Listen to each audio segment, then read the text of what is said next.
Welcome to our quiet corner of the night. Tonight, we explore why you wouldn't survive as a coal miner in England in 1875. But before we travel, let's get you settled. Go ahead and find that perfect spot in your bed. Pull the blankets up to your chin and let your head sink deeply into the pillow. Allow your shoulders to drop and your breathing to slow right down. There is nothing else you need to do. Where are you listening from, and what time is it in your part of the world? Is it late evening or perhaps an early morning in your perfectly managed schedule? Wherever you are, I'm so glad you could make it. If these stories help you unwind, a quick follow on your app helps others find their way here too. Now let that feeling of comfort carry you away. The year is 1875. You are young, ambitious, and standing at the entrance of a bustling English colliery. Fueled by a need to provide for your family, you believe in the romantic notion of a miner's life. The reality, however, is about to begin. You stand before the headframe, a towering skeleton of steel and wood against a perpetually gray sky. The structure groans and shudders as it hoists a cage of coal from the Earth's depths. And with every breath you take, your tongue gets a fresh coating of soot. A damp chill rises from the ground, seeping through the thin soles of your boots and making you shift your weight from foot to foot. You clutch the small parcel of bread and cheese wrapped in cloth, the food for a shift that has not yet begun, and your knuckles are white. A powerful need to earn your keep, to send a few shillings home, battles with the tight, cold knot forming in your stomach. The stories of good wages brought you here, but no one mentioned this feeling of standing at the edge of a deep, dark grave. The men in line with you are silent. Their faces, already smudged with yesterday's coal dust that never truly washes away, are set like stone. There is no friendly chatter, no joking to ease the tension of the morning. An older man next to you coughs, a deep, rattling sound that seems to shake his whole frame, and he spits a thick, black substance onto the ground without a word. You look away, focusing on the rhythmic clanking of the machinery above. Their quiet resignation is more unsettling than any shouted warning. It speaks of a reality they have accepted, and you are only just beginning to comprehend. You try to swallow, but your mouth is dry, and the taste of coal is all you can find. Finally, it is your turn. The banksman, the man who operates the lift at the surface, jerks his head toward the waiting iron cage. It is a crude, three-tiered contraption, little more than a set of stacked metal floors with a roof, open to the elements and the terrifying darkness of the shaft. Men are already crowding onto the lower levels, their bodies pressed tightly together. "Top deck, lad," the banksman grunts, not even looking at you. You hesitate for a fraction of a second, your feet feeling as though they have been nailed to the ground. The urge to turn and run, to find any other work, is a physical force pulling you backward. But then the image of your mother's tired face flashes in your mind, and you force your legs to move forward. You step onto the cold metal floor, the space so tight you are immediately pressed shoulder to shoulder with two other miners. There is no gate, only a single iron bar that is dropped into place across the opening, leaving a wide gap through which a man could easily fall. The combined smell of unwashed bodies, damp wool, and stale tobacco smoke makes your eyes water. You grip a central support pole, the iron slick and cold beneath your palm. The cage sways slightly, a sickening motion that hints at the long drop to come. A bell clangs sharply twice, the signal to descend. The sound cuts through the morning quiet and seems to echo directly inside your own skull. With a gut-wrenching lurch, the floor drops from under you. Your stomach flies into your throat, and you bite back a cry of alarm. The men around you barely react, their bodies accustomed to this daily plunge. The cage accelerates, plummeting down the shaft with a terrible speed. Daylight, the familiar gray light of the surface, shrinks to a tiny, distant star above you. For a few seconds, it is your only connection to the world you know. Then, in an instant, it is gone. You are consumed by a darkness so complete, so absolute, it feels like a physical substance pressing in on all sides. It is a blackness your eyes will never adjust to, a void without shape or form. The descent is a screaming chaos of sensation in the pitch dark. The screech of the ungreased wheels on their guide rails is a constant, ear-splitting shriek. A powerful wind rushes up from the depths, tearing at your clothes and chilling you to the bone. Your breathing grows shallow and quick, each gasp a struggle against the changing pressure that seems to squeeze your lungs. You try to judge the speed, the distance, but there is nothing to see, nothing to measure the fall against. There is only the noise, the cold, and the horrifying, continuous sensation of falling endlessly into nothing. You wonder if this is what it feels like to die. You can feel the cage rattling and shaking around you, a flimsy box of iron and wood being lowered on a single steel cable nearly a mile long. The thought of that cable, the one thread holding all of your lives, is something you try desperately to push from your mind. What if it frayed? What if a link snapped? The men who built this mine, the engineers and owners, are sleeping soundly in their warm beds.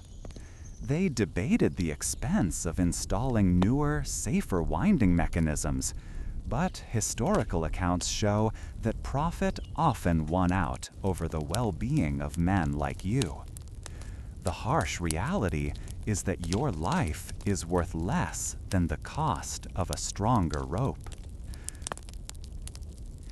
The minutes stretch into an eternity. Just as you begin to think the fall will never end, the shriek of the wheels changes pitch. The descent slows, your body feeling strangely light for a moment before your weight returns as the cage decelerates. A deep dread replaces the immediate panic. The fall was terrifying, but it was an event with a beginning and an end. The place you are going to, this alien world deep under the hills, is where you must stay and work for the next 10 hours. The true test has not even begun. You feel a final jarring bump as the cage settles at the bottom of the shaft. For a moment, there is only silence and darkness.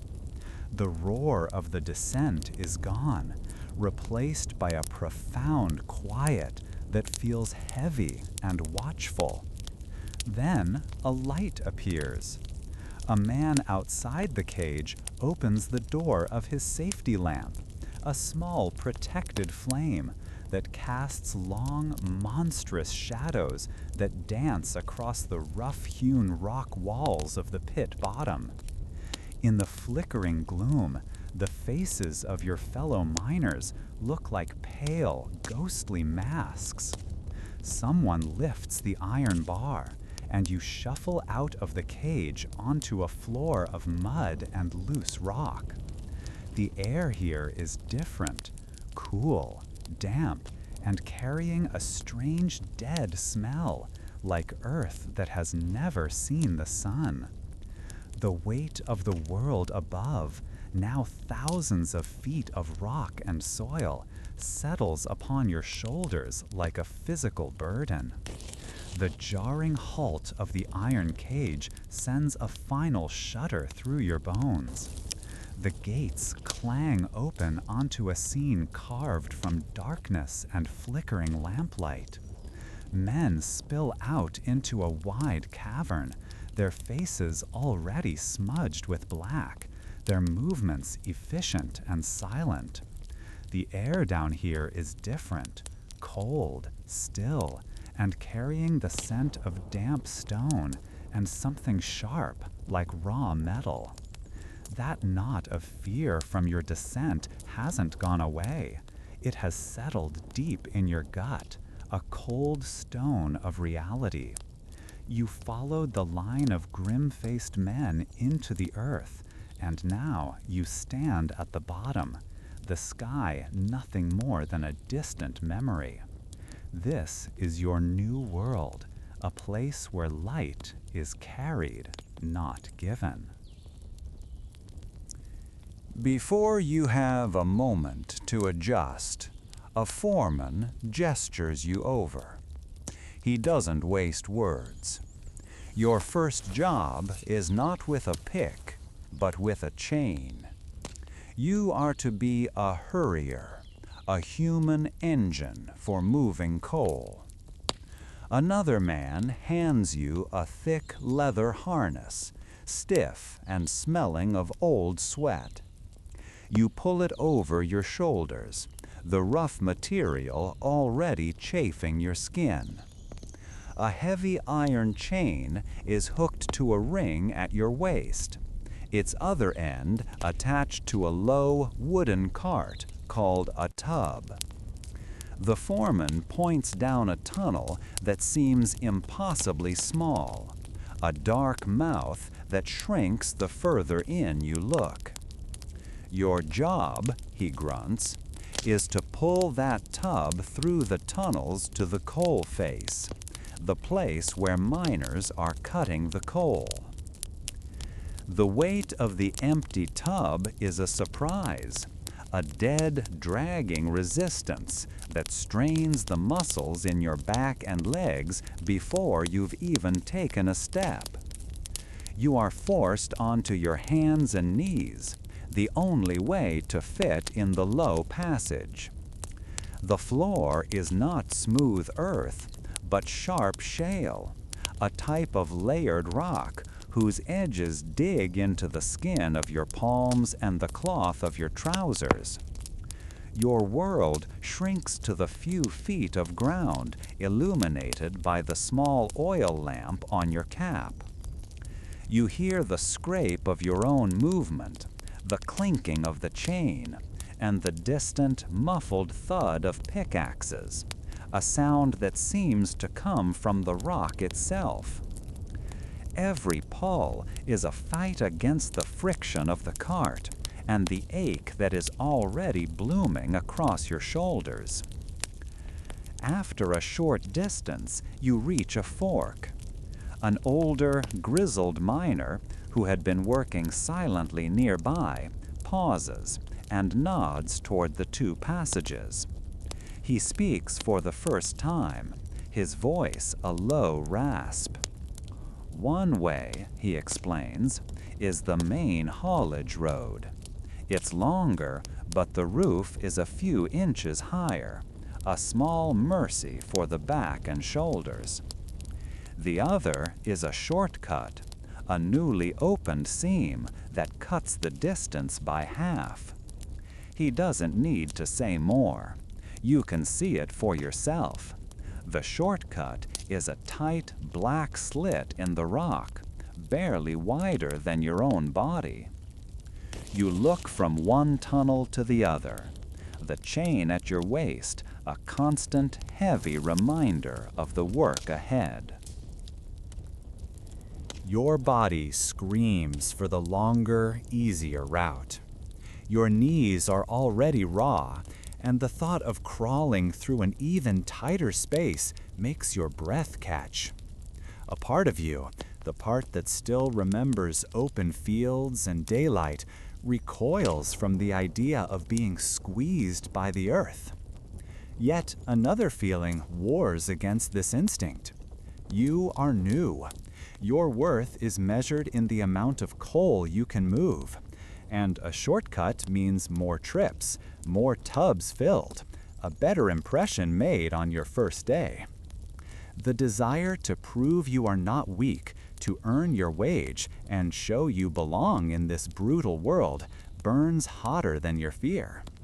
It's a bitter internal fight, waged in the flickering lamplight deep beneath the hills. You make your choice. With a deep breath that tastes of dust, you tug the chain and guide the tub toward the tighter passage. You are determined to show your strength, to begin this life with a mark of effort, not caution. The older miner gives a slight, almost imperceptible shake of his head before turning back to his own work, leaving you to your decision. The entrance to the shortcut is immediately confining. You have to lower your head completely, your cheek almost scraping the floor, as you begin the slow, arduous crawl forward, dragging the resisting weight behind you. The journey through the seam is a unique kind of misery. The rock ceiling is so low that it constantly presses against your back, the rough stones snagging your shirt and scraping your skin with every pull. You can feel the immense weight of the hill above you, a physical pressure that seems to want to flatten you into the stone. Dust, kicked up by your own struggling, fills your mouth and nose, and you cough, the sound deadened by the enclosing rock. Your lamp casts frantic, dancing shadows that make the passage seem to writhe and shift around you. You focus only on the next pull, then the next, your world reduced to a bubble of dim light and burning effort. When you finally emerge into a slightly larger tunnel where the coal face is being worked, the relief is short-lived. Your muscles are on fire with a deep, trembling exhaustion you have never known. Your lungs heave, trying to pull in the damp, dusty air. The shift is far from over. You unhook your tub to be filled, and then begin the journey back, the weight now doubled with its load of coal. You don't take the shortcut this time. The lesson has been learned in scrapes and sweat. You join the slow procession on the main haulage road, your ambition for speed replaced by a grim focus on simply enduring the hours ahead. By the end of the shift, your body is a map of new pains. The harness comes off, leaving angry red welts on your shoulders and waist where it dug into your skin. Your knees are bloody, and your hands are raw and black with grime that won't wash away. As you stand in line for the cage to take you back to the surface, you look at your own hands, seeing them not as your own, but as the tools of this new life. The day's choices have left their mark, and you sense that you are no longer just the boy who stepped into the cage that morning. You have been reshaped, just a little, by the pressure and the darkness. The muscles in your back and shoulders burn with a deep, persistent fire, a constant reminder of your choice to drag the coal tubs through that cramped shortcut. Every time you bend, a fresh sting from the scrapes along your spine tells the story of rock grinding against skin. Showing your worth on that first day cost you, and the payment is being taken from your own aching body. The older, grizzled miner who watched you yesterday now works nearby, his silence a heavy thing in the narrow tunnel. You expected a comment on your speed, perhaps a grudging approval for moving so much coal, but he says nothing about it. Instead, his attention seems fixed on something else entirely. Following his gaze, you see he is not looking at you, but at the tool in his hand.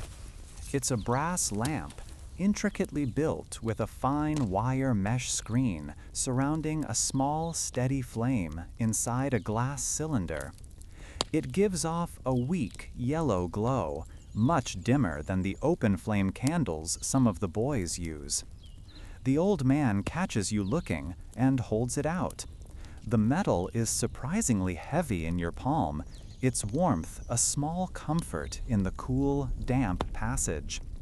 He taps the wire mesh with a coal-stained finger, his voice a low rumble that is barely heard over the distant chink of iron on stone. "This here is what keeps us from being blown to bits," he mutters, his eyes never leaving the tiny flame. "Keeps the naked fire from the bad air." He explains that an invisible gas, which the miners call fire damp, can seep from the coal. It is lighter than air, so it gathers in pockets near the roof, silent and deadly, waiting for a single spark. You listen intently, the ache in your shoulders momentarily forgotten, replaced by a cold prickle of a new kind of fear. This danger is not one you can fight with strength or endurance. To show you what he means, the old miner takes back the lamp and slowly raises it toward the uneven ceiling of rock. "Watch her now," he whispers. "She'll tell us if the devil's breath is about." As the lamp nears the roof, the small flame inside, once steady and yellow, suddenly changes. It stretches upward, growing longer and thinner. A ghostly, pale blue aura appears at its very tip, and the light seems to waver as if in a breeze you cannot feel. A chill runs down your arms. "She's singin'," the miner says, a strange mix of reverence and warning in his tone. He lowers the lamp, and the flame shrinks back to its normal size, the blue ghost vanishing as quickly as it came. The demonstration leaves you unsettled. The memory of that elongated, blue-tipped flame is burned into your mind. Later that shift, you are sent to work a seam by yourself, chipping away at a glistening wall of coal in a far corner of the works. The only sounds are the rhythmic strike of your pick and the small scuttling noises of unseen things in the darkness beyond your lamp's glow. It is in a moment of quiet, as you pause to wipe sweat from your brow, that you hear it. A faint, steady hissing sound, like air slowly leaking from a leather pouch. It seems to come from a small crack in the rock just above your head. Your first instinct is to ignore it. The foreman's voice is a permanent echo in your thoughts, always pushing for more coal, a faster pace. Stopping your work to report a faint noise feels like an admission of weakness, a way to fall behind on your quota. You would surely earn his anger for halting progress over what might be nothing at all. You are here to earn a wage, to prove you are not a burden. The desire to swing your pick to fill another tub is a powerful pull, a simple answer to a complex problem. Yet you cannot shake the image of the singing flame. The old miner's calm, serious face floats in your memory, his hushed words about the devil's breath more present than the foreman's shouts. That faint hiss could be water, or it could be the very thing he warned you about. A part of you, the part that still feels the scrape of rock on your back from your last shortcut, recoils from taking another risk. Caution, a feeling you once dismissed as cowardice, now feels like wisdom. Your caution wins. You set down your pick, your heart thumping a little faster. Making your way back through the winding tunnels, you find the old miner, sharing a bit of bread with another man. You explain what you heard, your voice feeling small and uncertain in the vast darkness. He doesn't mock you or dismiss your worry. Instead, he simply nods, gets to his feet, and follows you back to your workplace, his lamp held carefully in front of him. The silence between you is heavy with possibility.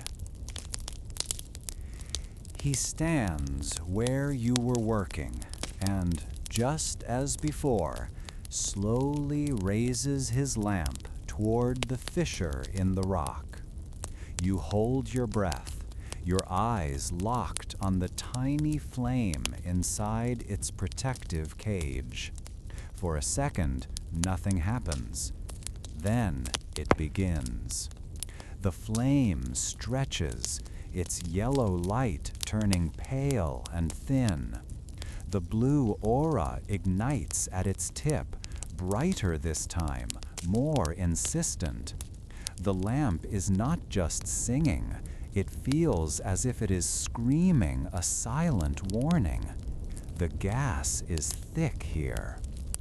The old miner lowers the lamp with a slow, steady hand and looks at you. There is no praise in his expression, only a shared, grim understanding. "Aye, lad," he says quietly, "you heard it right." He immediately sends for the deputy, the man in charge of mine safety. Work in the entire section is halted. The foreman arrives, his face a thundercloud of fury at the delay, but he falls silent when the deputy's own lamp confirms the danger. You have cost the company time and money. You receive no thanks from the foreman, only a hard glare that promises future trouble. But as you and the old miner walk away from the now cordoned-off area, he places a heavy hand on your shoulder for just a moment. He gives you a single, slow nod. That silent gesture of approval, of acknowledgement from a man who has survived decades in this deadly world, feels more valuable than any coin you could earn. It is a sign that you are learning to see with more than just your eyes, and to listen with more than just your ears.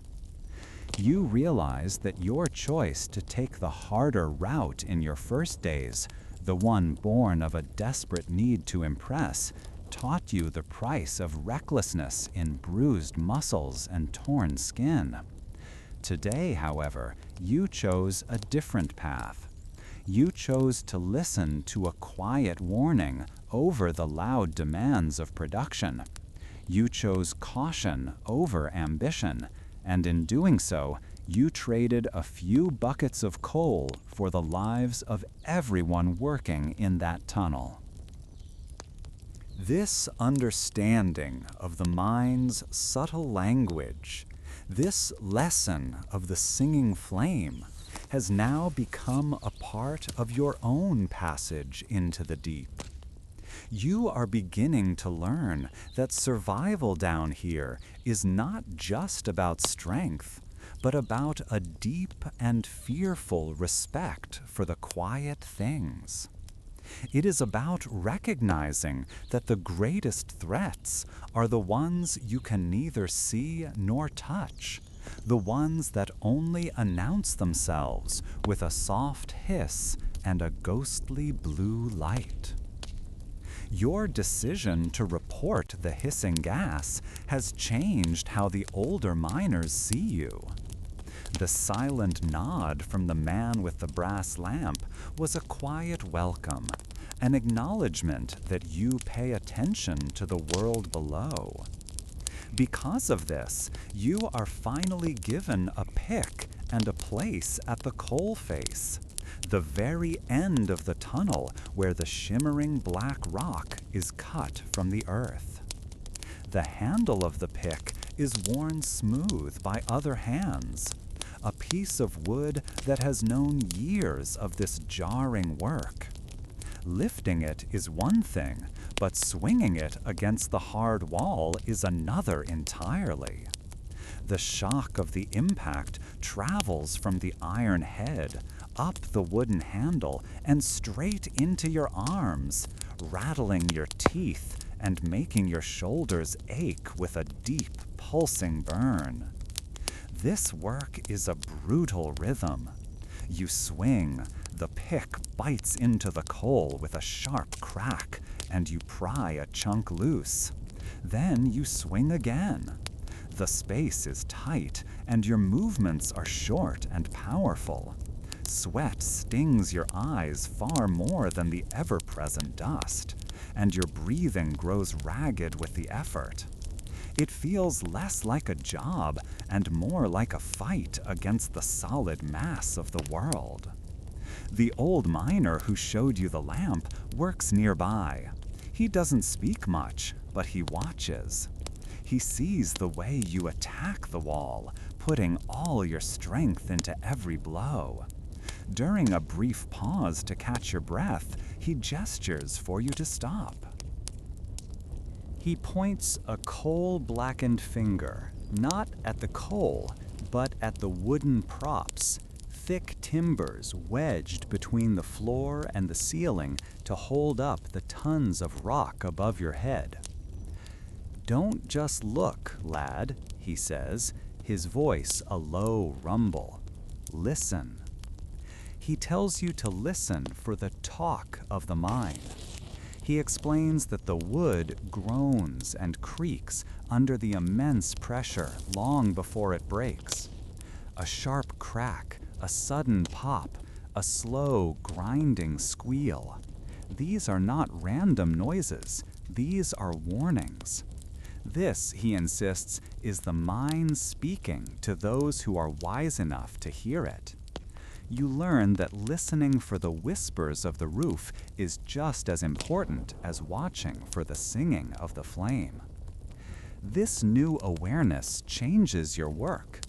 Now, between the sharp reports of your pick striking the coal, you find yourself holding your breath, trying to hear the subtle language of the timbers.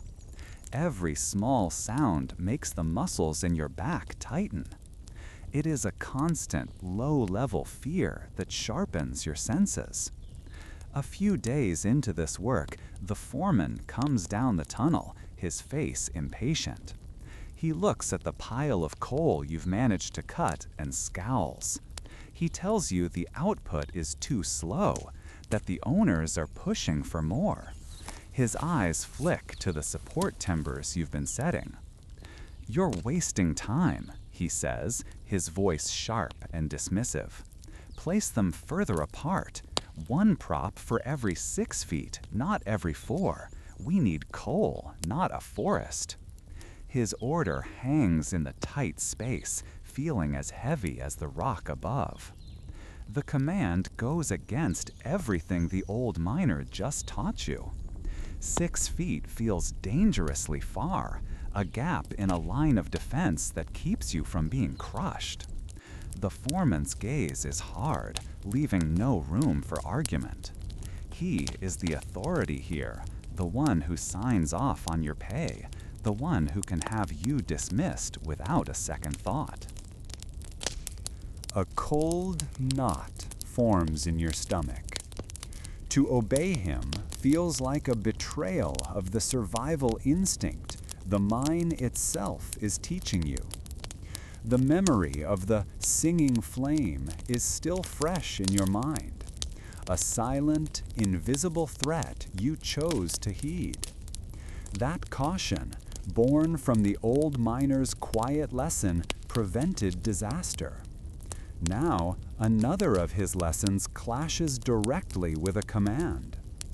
You find yourself torn between the foreman's demand for speed and the old miner's plea for caution. Part of you wants to follow the order, to be seen as a fast, productive worker. But the sound of a groaning timber you heard just an hour ago echoes in your memory. You make your decision. When the foreman moves on to harass the next crew, you pick up another heavy timber.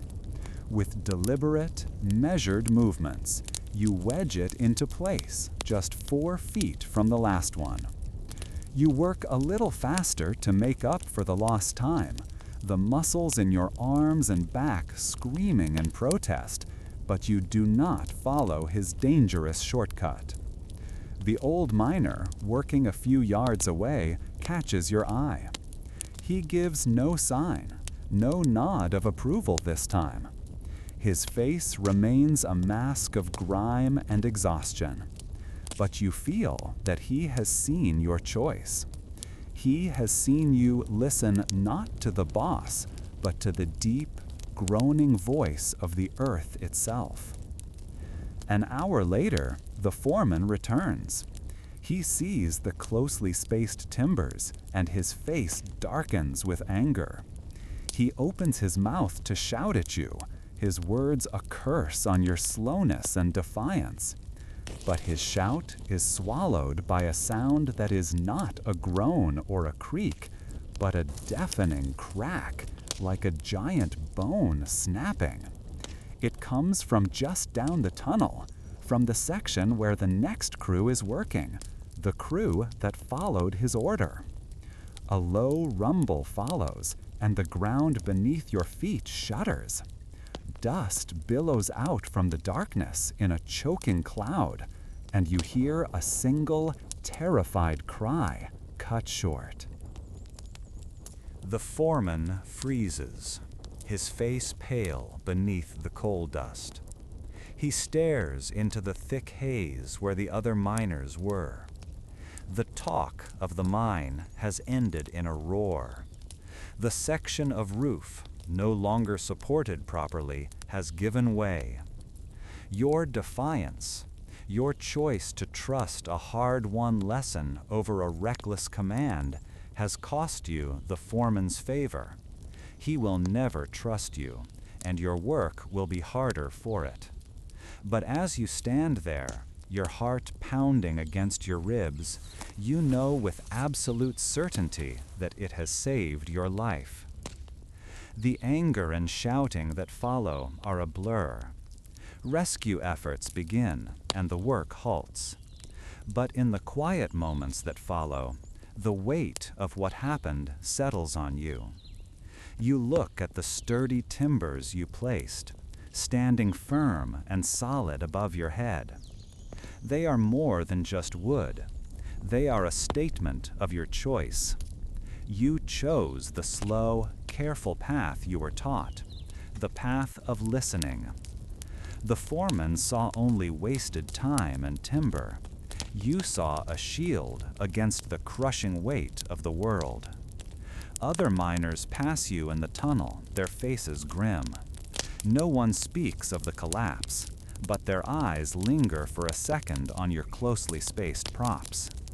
There is a new understanding in their glances, a shared knowledge of the thin line between a day's wage and a shallow grave. You have not won any friends in authority, but you have earned a different kind of respect from the men who share the darkness with you. In this place, where life is measured in the space between timbers, that respect is worth far more. You have heard the earth's quiet language of warning, and you have learned to answer it. The dust has become a part of you. It is no longer something you simply wash off your skin at the end of a shift. It has worked its way deeper. You feel it as a fine grit between your teeth when you eat, and a dryness in your throat that no amount of water can soothe. Every morning, you wake in your small, damp room, not to the sound of a bell, but to a deep, hacking cough that rattles your entire body. You lean over the side of your narrow cot and spit onto the stone floor. The substance that leaves your body is thick and gray, streaked with an unmistakable, horrifying black. This is the price of wielding a pick, of finally working at the coal face. Your defiance of the foreman's order about the timbers earned you a reputation for being stubborn, but your hard work has kept you employed. The dust, however, is a foe that neither caution nor stubbornness can defeat. This fear for your own future is made real every day by the men you work beside. You see miners, not much older than your own father, whose chests heave with every small movement. Their breath comes in short, ragged gasps, and their conversations are punctuated by deep, wet coughs that seem to tear something loose inside them. They are living warnings of what this place does to a man. You remember the old miner's lesson about the singing flame and the quiet wisdom in spacing the timbers correctly. Those were dangers you could see or hear, threats you could outsmart with caution and knowledge. This, however, is different. The danger is in the very substance of your work, in every shovelful of coal and in every breath you take. There is no clever way to avoid breathing. A bell rings far down the main tunnel, signaling the short break for a midday meal.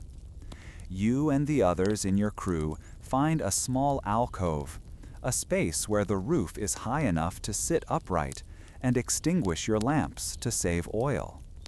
The darkness that floods in is immediate and complete, broken only by the quiet sounds of men unwrapping their food. You pull a hunk of dry bread from your pocket, its surface already feeling gritty. You try wiping your hands on your trousers, a useless gesture that only smears the black dust into the coarse fabric. The bread tastes of nothing, its texture lost in the permanent layer of coal that coats your tongue. One of the older men next to you makes a rough joke about the mine owner adding coal to the flour to make the loaves heavier. Nobody laughs, but a few men grunt in bitter agreement. As you chew your tasteless meal, a sound from the other side of the alcove cuts through the quiet. It starts as a small cough, a common noise down here, but it doesn't stop. It grows in intensity, becoming a frantic, desperate fight for air. You know without looking that it's one of the younger boys, not much more than 14, who works with his older brother in the next crew. The coughing becomes a violent, breathless spasm that makes his small frame shudder. It's a horrible, tearing sound, as if his lungs are trying to escape his body. The boy gasps and chokes, unable to find a rhythm to breathe, his struggle echoing horribly in the confined space. Slow weariness holds you in place. Most of the other miners do not even turn their heads. They continue to chew their bread with a slow, deliberate motion, their faces blank in the imagined darkness. They have seen this before. It is as much a part of the mine as the dripping water and the groaning props. Their energy is a precious thing, a fuel to be carefully measured out until the end of the shift, not wasted on another man's troubles. Every calorie of food, every moment of rest is vital for survival. The instinct to simply sit still, to finish your meager ration and gather your strength is overwhelming. He is not your brother, not your responsibility. Yet you find you cannot look away, even in the pitch black. The sound of his suffering is too sharp, too close to the rattle you feel starting in your own chest. Your choice to listen to the old miner about the timbers was about self-preservation, but your caution with the hissing gas was also about protecting the men around you. A sense of shared struggle, of being trapped in this suffocating darkness together, pushes against your exhaustion. You remember your own hacking cough this morning and the black spit on the floor. In his struggle, you see a terrifyingly clear picture of your own future. That shared fate makes it impossible to do nothing. With a quiet groan of stiff muscles, you push yourself to your feet. You feel your way across the uneven rock floor, guided by the awful sounds. Reaching the boy, you kneel and place a hand on his trembling back. You unhook your water tin from your belt and hold it to his lips. "Easy, lad," you murmur, your voice rough. Small sips. He flinches at your touch, but greedily gulps at the water. It spills down his chin, making clean trails through the layers of black dust on his skin. You hold him steady until the worst of the fit passes and his breathing eases into a raw, shallow panting.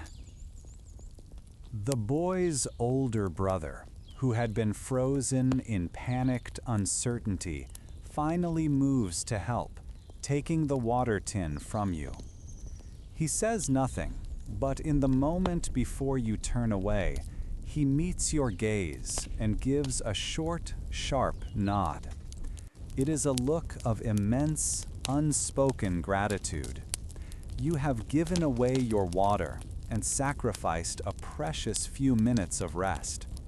Your stomach feels hollow, and your throat is now just as dry as the boy's. Yet, as you return to your spot, you feel a connection has been forged in that moment of shared vulnerability. Your act of compassion has created a quiet alliance, a bond of trust that may prove more valuable than any ration of bread or water. The bell rings again, signaling the end of the break. As you relight your lamp and pick up your tools, the air still seems to hold the echo of that desperate coughing. You feel the grit on your tongue more sharply now, and a new anxiety settles deep within you. Helping the boy did not change the reality of this place. It only made it clearer. The image of the black spit he coughed onto the rock floor now lives forever in your memory, a dark promise of what this mine demands from every man who enters it. The section of the mine you now work is different from the others. Here, the earth weeps. A steady, chilling drip of water falls from the roof, a constant sound like a clock ticking off the seconds of your shift. It lands on your helmet, your shoulders, and runs in cold trickles down your back, soaking through your wool shirt until the fabric clings to your skin. The floor is no longer shale and dust, but a thick, dark mud that pulls at your boots with every step, making each movement a greater effort. You work in a perpetual dampness that seems to seep into your very bones, a cold that no amount of hard labor can fully drive away. The air itself has a different quality, not from smoke or dust, but from the raw, wet scent of stone and the metallic tang of deep groundwater. It feels heavier in your lungs, and you find your breathing is shallower here. Over the course of 2 days, you begin to notice a subtle change. At first, it is almost nothing. The familiar drip seems a little faster. The pools of water at your feet a little wider. By the end of the first shift, the water is over the tops of your worn leather boots, and the sucking sound of the mud is deeper. On the second day, the change is undeniable. The pools no longer drain away between shifts. They have joined together, creating a shallow, dark lake in the lowest parts of the tunnel. The water is colder, the mud thicker. A new sound joins the dripping, a soft, gurgling sigh from the drainage gullies at the side of the tunnel, as if they are struggling to swallow what the earth is giving up. The memory of the old miner's lesson to listen to the mine's own language comes back to you. The roof talks in groans, the gas whispers and hisses, and you wonder now, what is the water saying? You know you must speak to the foreman. The experience with the singing flame taught you that ignoring a small warning can lead to a great disaster. You find him near the main haulageway, his face already set in a grimace as he shouts orders. Waiting for him to finish, you feel a familiar knot of apprehension tighten in your stomach. This is the same man who told you to space the support timbers too far apart. The same man whose anger you earned by choosing safety over speed. Approaching him feels like stepping into the path of a runaway coal tub. When you get his attention and explain what you've seen, the rising water, the struggling drains, he barely lets you finish. He glances at you, his eyes dismissing you before his words do. "It's a wet seam, lad," he says, his voice sharp with impatience. "Always has been. Stop wasting my time and get on with it." He turns his back, a clear signal that the conversation is over. His curt dismissal leaves you standing alone, the roar of the mine filling the silence he left behind. A part of you, the part that craves a quiet life and a steady wage, tells you to obey. You did what you were supposed to do. You reported it. If he chooses to ignore the warning, it is his responsibility, not yours. Yet another part of you cannot let it go. Your own observations, honed by weeks of learning to see and hear the mind's subtle shifts, scream that this is more than just a wet seam. The memory of the roof collapse in the other tunnel, exactly where the timbers were improperly spaced, is a cold certainty in your mind. The foreman was wrong then, dangerously wrong. What if he is wrong now? You are torn between the safety of obedience and the heavy burden of your own conviction. Your trust in what you have learned wins out over your fear of the foreman. The mine has taught you that its dangers are quiet and patient, and you have learned to be the same. Leaving your post is a risk, but you decide it is a necessary one. You must find the mine deputy, the man who oversees safety for the entire colliery and is the foreman's superior. The journey feels longer than usual, your wet boots squelching on the rock as you navigate the tunnels toward the deputy's small office carved into the rock near the main shaft. You rehearse what you will say, trying to make your concerns sound like careful observation rather than an accusation against his foreman.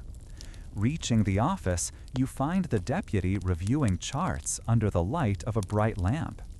He is an older man, his face less etched with coal dust and more with the lines of worry. He listens to you patiently, his eyes never leaving your face.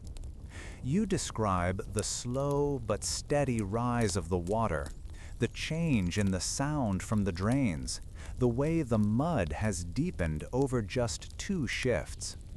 You do not mention the foreman's dismissal, focusing only on the facts as you have seen them. When you finish, he is silent for a long moment, tapping a finger on his desk. He seems skeptical, and you feel a surge of doubt. Perhaps the foreman was right. Perhaps you are just an inexperienced boy seeing phantoms.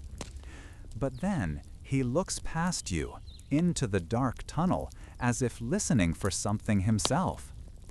A blockage in the main drain would start like this, he says, more to himself than to you. Slow at first. He stands up, his decision made.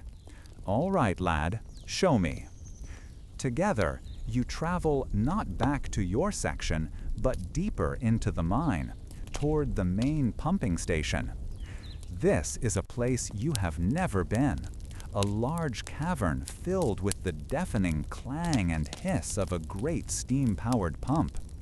Its massive iron arm rises and falls in a steady, powerful rhythm, pulling water from the mine's sump, the lowest point where all water collects, and forcing it up to the surface.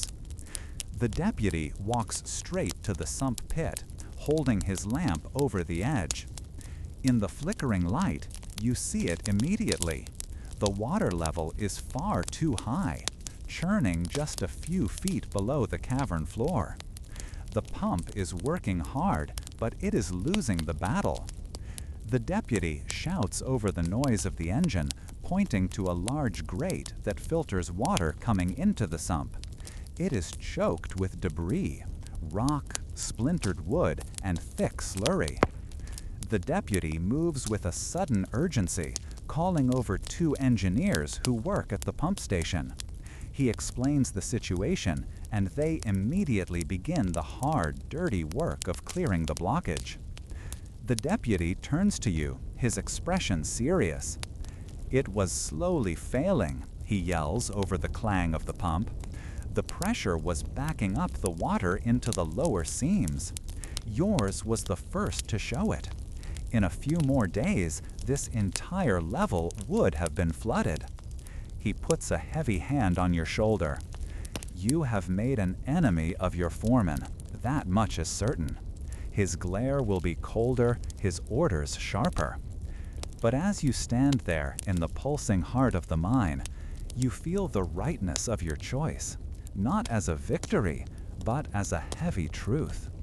You feel the significance of this small act of attention settle into you, a weight as real as the rock above. The pressure from the mine owners has been passed down, coming to rest like a slab of slate on the foreman's shoulders. You see it in the hard set of his jaw and the way he avoids looking any man in the eye for too long. Production is down, the numbers are poor, and someone must pay the price. His gaze sweeps over the assembled crews, but it snags on you just for a second. The memory of your report to the deputy about the rising water, a report that made him look foolish, is a visible bitterness in his expression. Because of this, you know before he even speaks that his solution will not be a pleasant one. He unrolls a map on a dusty crate, his finger stabbing at a section marked with cautionary crosshatching. "We're opening up the far end of seam 4, he announces, his voice flat and hard. A low murmur ripples through the men. That area is notorious, a place known for bad air and pockets of the invisible, explosive gas you have been taught to fear. The foreman hears the sounds of unease, and his face darkens further. And we'll be making up for lost time. No safety lamps.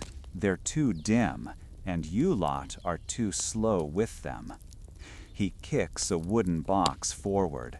It's filled with small, simple oil lamps, their wicks exposed to the air. Naked lights, they call them. The murmuring stops. A heavy, suffocating quiet takes its place.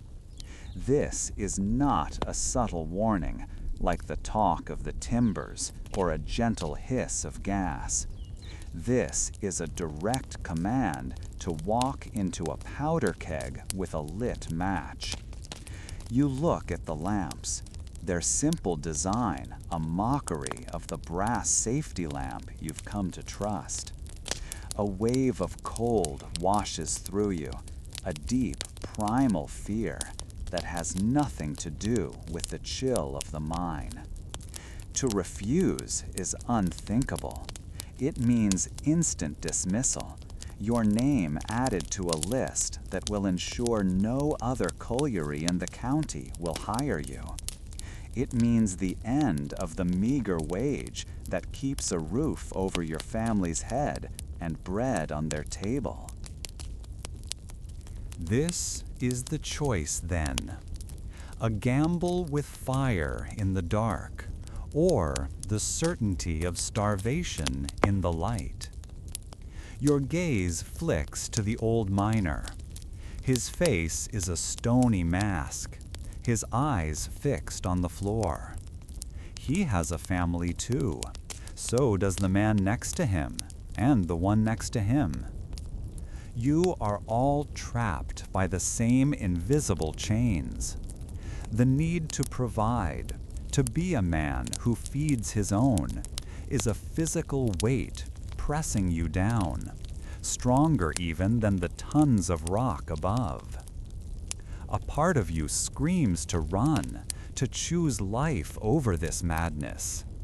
Yet, the image of your family's faces, pinched with hunger, is a far more terrifying ghost than any fire damp.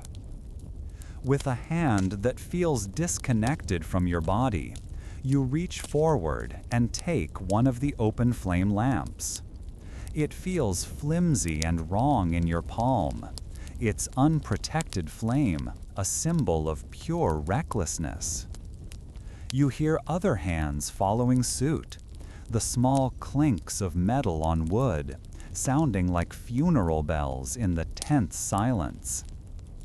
The foreman watches you, a flicker of grim satisfaction in his eyes. He has won this contest of wills. You have chosen your family's survival on the surface over your own safety below.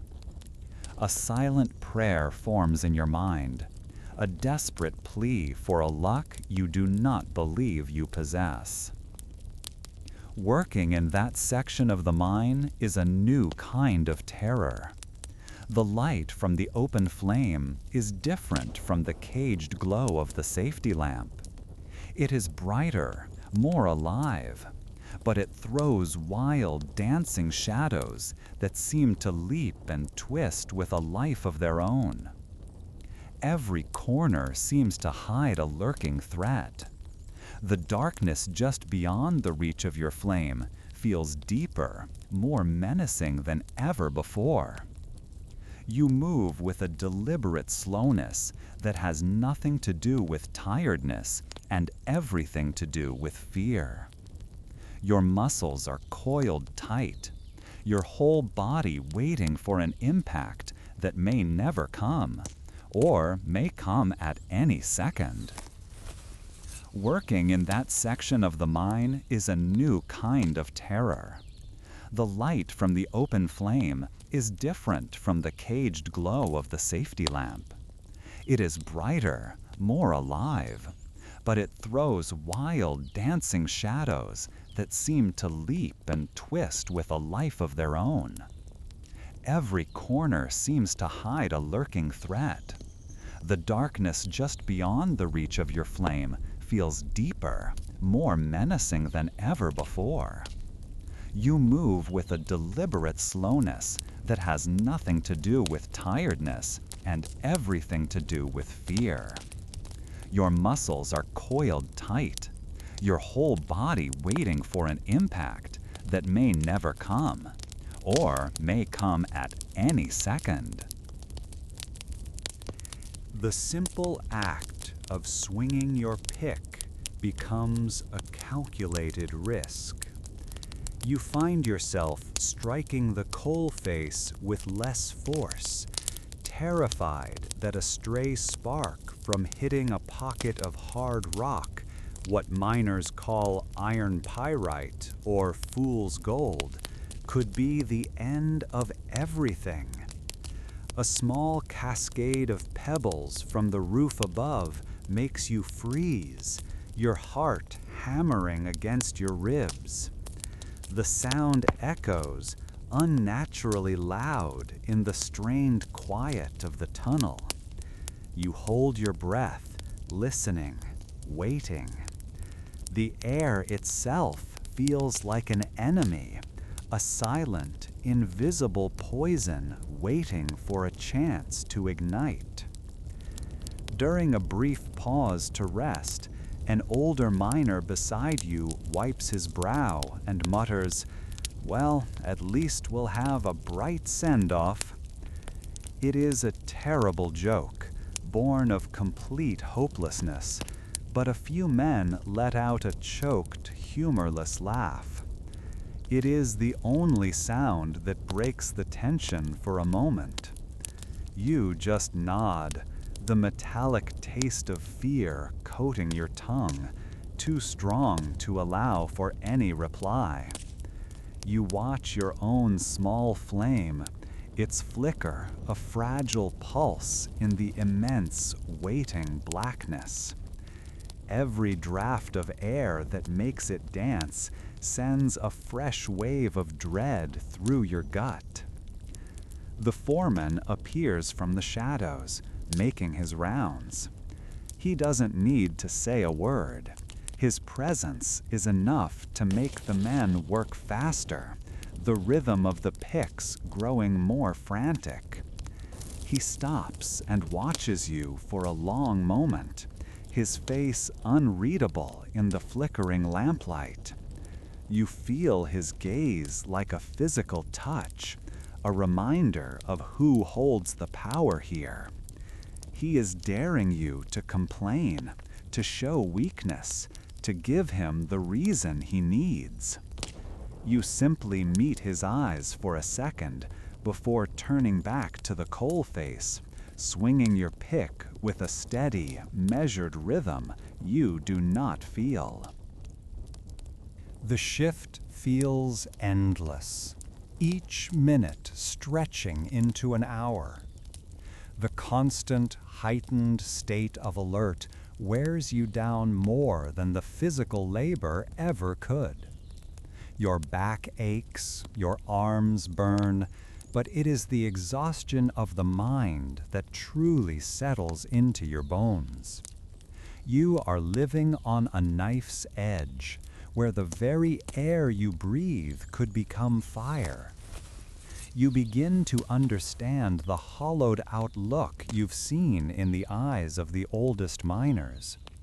It isn't just from the dust or the darkness. It is from years of bargains like this, of trading a piece of their safety for one more day's wage. Finally, the signal comes to end the shift. The journey back to the iron cage is made in the same tense silence. No one speaks. No one looks at anyone else. You are all locked in your own private worlds of relief and simmering rage. The fear only begins to loosen its grip on you when the cage lurches upwards, when you see that blessed shrinking star of daylight grow larger and larger above you. The ascent feels like being pulled back from the grave, a return to the living world that you had not dared to count on. Stepping out of the cage, the cool evening air feels shockingly clean on your skin and in your lungs. You are alive. The relief is so powerful it almost brings you to your knees. But as you walk away from the towering headframe, the relief quickly sours, curdling into a cold, hard knot of anger in your stomach. The foreman's gamble paid off for him. The tonnage quotas were met.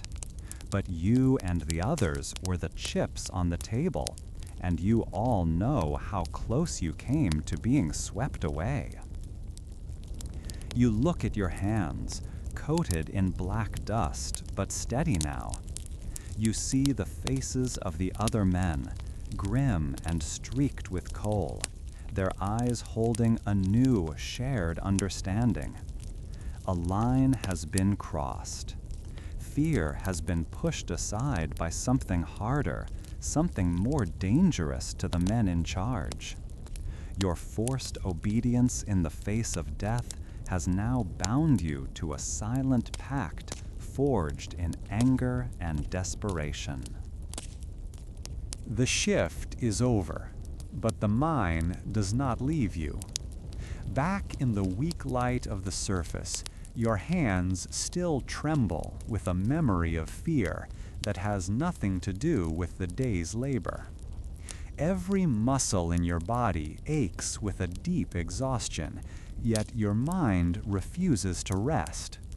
It keeps replaying the sight of that naked flame, its hungry yellow light dancing so close to the invisible death that lingered in the stagnant tunnel. The foreman's dismissive wave, the silent, tight-lipped terror on the faces of the other men, it all circles in your thoughts. You scrub at your face in a bucket of cold water outside your small, company-owned house, but the grime under your nails and the soot in the creases of your skin feel permanent. The water turns gray instantly, and you realize with a sinking feeling that the coal dust has found its way inside you too.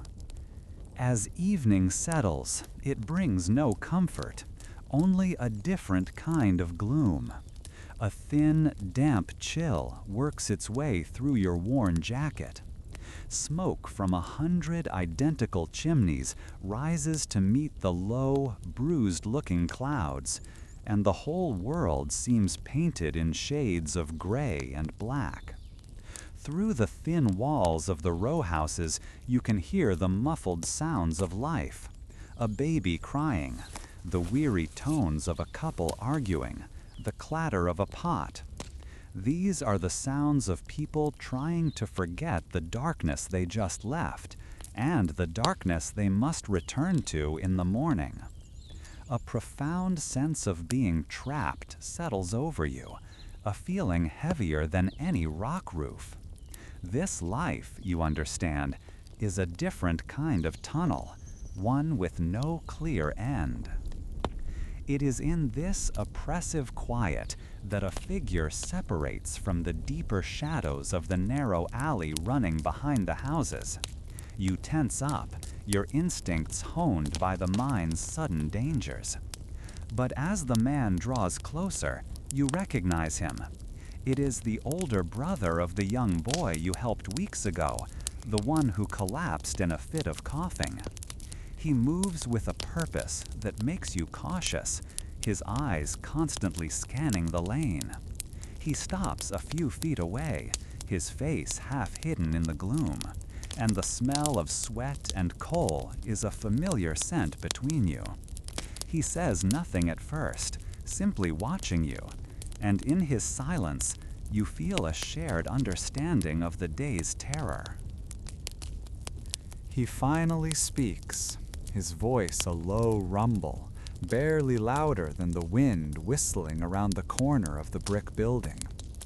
"That was a bad business today," he says, not as a question, but as a statement of fact. "The foreman gambled with us, all of us." He leans closer, and you can see the anger burning in his eyes. "Some of the men, we're talking about not letting it happen again." He pauses, judging your reaction. "I remember you. You gave my brother your water when no one else looked twice. You're not one to just keep your head down." He tells you about a meeting, a secret gathering in a barn outside the village, to discuss forming a union, a way for all the men to speak with one voice, to demand safer lamps and better props. The word union sends a spike of pure, cold fear through your gut. You have heard the whispers about what happens to men who try to organize. They are not just fired, they are blacklisted, their names sent to every colliery in the region. A blacklisted man cannot find work, and his family starves. You picture the faces of your own family, depending on the meager wage you send home. The owner of the mine seems as powerful as a king, his reach endless. To stand against him feels like standing in front of a rockfall. Part of you wants to shake your head, to mutter an excuse and retreat into the relative safety of your small house, to simply endure as you have been enduring. But then, the image of the open flame lamp flashes in your mind again. You can almost feel its heat, smell the oil, see the way it made the shadows leap and twist on the jagged coal face. You remember the foreman's careless smirk, the casual way he weighed your life against a few extra tubs of coal. The anger that has been simmering inside you all day boils over, a hot wave that pushes back against the cold fear. It is a bitter, furious feeling, born from the realization that to the men in charge, you are not a person. You are a tool, something to be used until you break and then easily replaced. To do nothing, to keep your head down, feels like agreeing to that valuation. Slowly, deliberately, your gaze drifts from the man's intense face to the rows of darkened windows. Behind each one is a family just like yours, a miner just as tired and just as scared. You think of the old miner's quiet wisdom and the coughing boy's frail body. The choice he is offering is not just about your own safety. It is about theirs too. You have learned that in the mine, survival is often a shared burden. You warn each other of gas. You listen for the groans of the timbers together. You haul the fallen together. Perhaps survival on the surface requires the same thing. The fear does not vanish, but it is joined by a new, fragile sense of purpose. It is a terrifying risk, yet the alternative, a lifetime of silent fear, suddenly seems worse. Slowly, deliberately, you give a single, sharp nod. You do not trust your voice to speak. The decision settles in your bones, a heavy, solid thing. The man's shoulders relax slightly, and he understands. He quickly tells you the time and place, late after the village is asleep, in an abandoned barn on Miller's Ridge. He warns you to come alone and to tell no one. He stresses the danger again, ensuring you understand the full weight of what you are agreeing to. This is not a casual complaint. It is an act of rebellion, and the punishment will be severe if you are caught. With another quick, meaningful look, he turns and disappears back into the shadows from which he came. He moves like a ghost, leaving you alone in the narrow, damp alley. The wind seems to cry as it funnels between the brick walls, and the distant bark of a dog sounds unnaturally loud in the sudden silence. You are left with only the cold brick at your back and the monumental secret you now carry. It feels heavier than a pick, more dangerous than a faulty timber. You have just taken a step from which there may be no return. You remain there for a long time, pressed against the wall, long after he is gone. The night deepens, and the few lights in the village windows wink out one by one. You look up at the sliver of sky visible between the rooftops, but there are no stars, only the same blanket of oppressive clouds. You chose to listen to the warning of the singing flame, and you chose to heed the talk of the timbers. Now you have chosen to listen to the angry whispers of men. The consequences of this secret promise will follow you, shaping whatever future you have left, whether it is above the ground or below it. The rhythm of the work has become a part of you. The swing of the pick, the jarring shock that travels up your arms, the scrape of the shovel against the stone floor. These are the beats of your new life. You work alongside the boy's brother, the one who invited you to the secret meeting.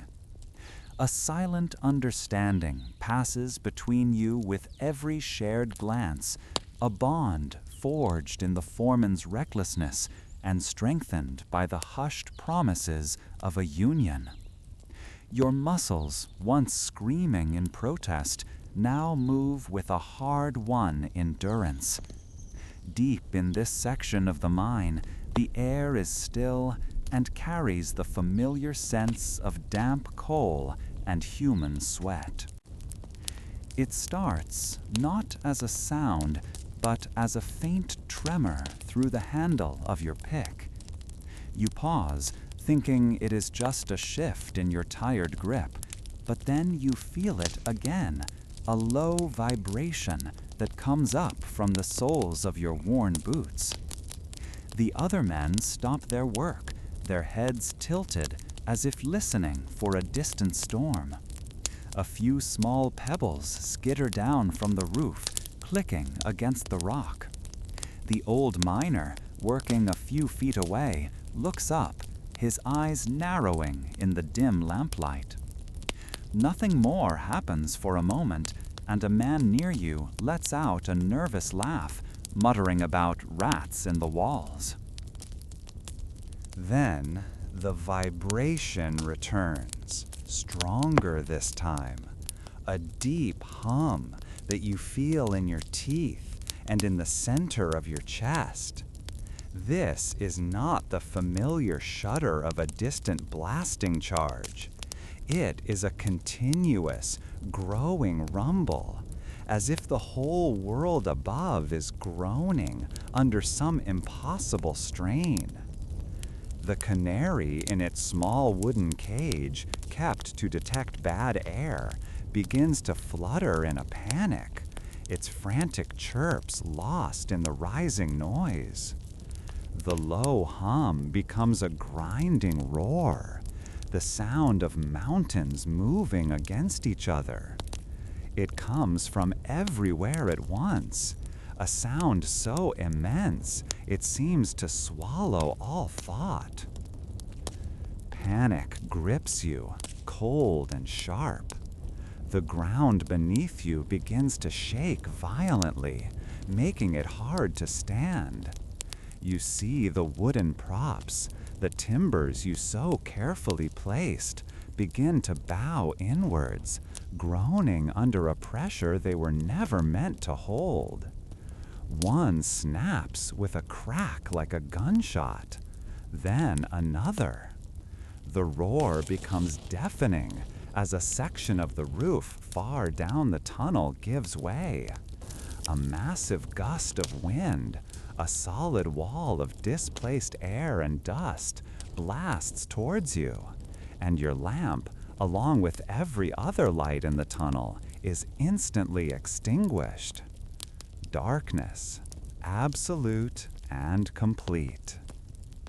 You are thrown to the ground, the impact knocking the wind from your lungs.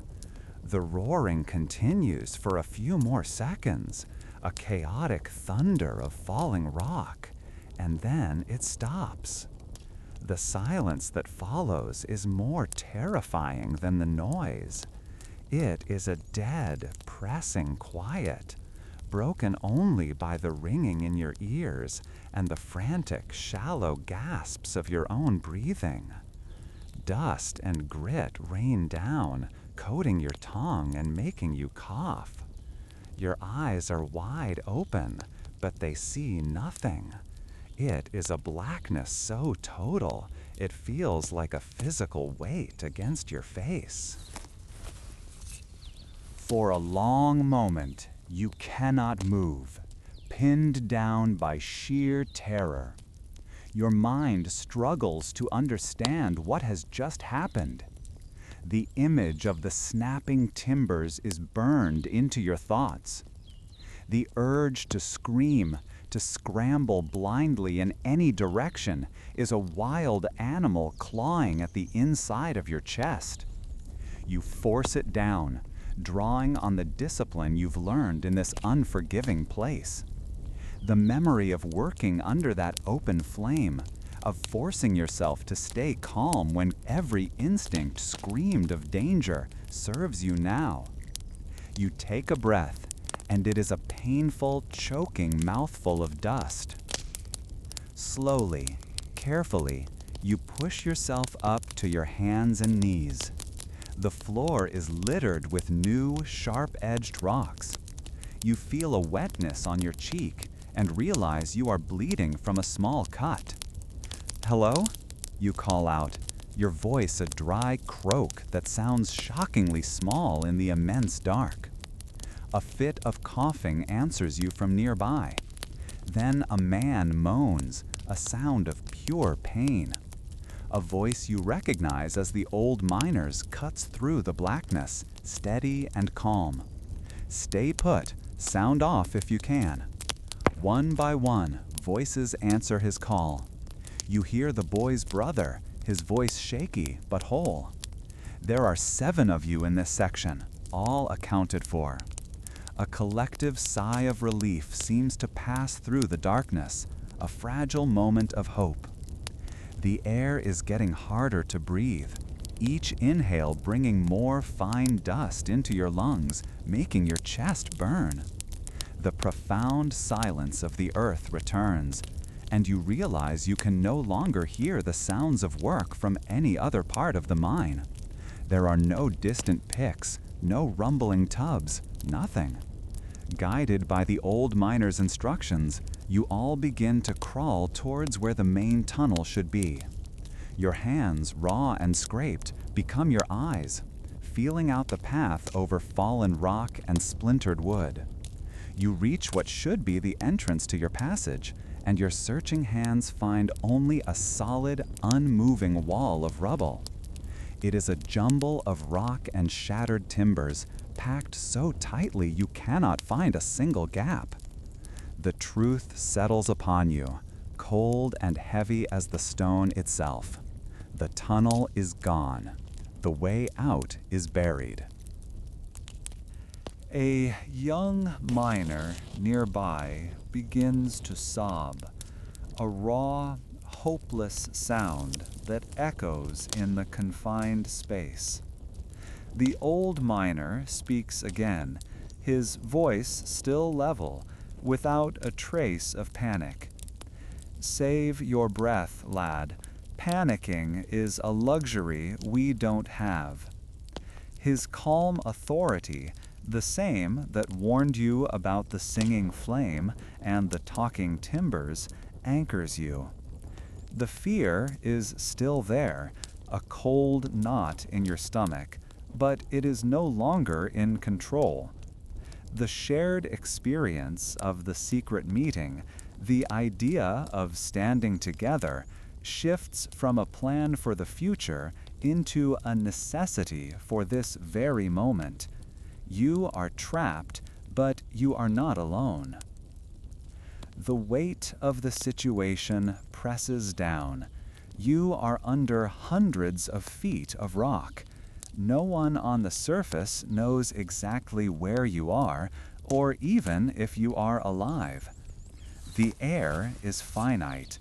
The water in your canteens is all you have. Every choice from this moment forward will be measured in breaths and heartbeats.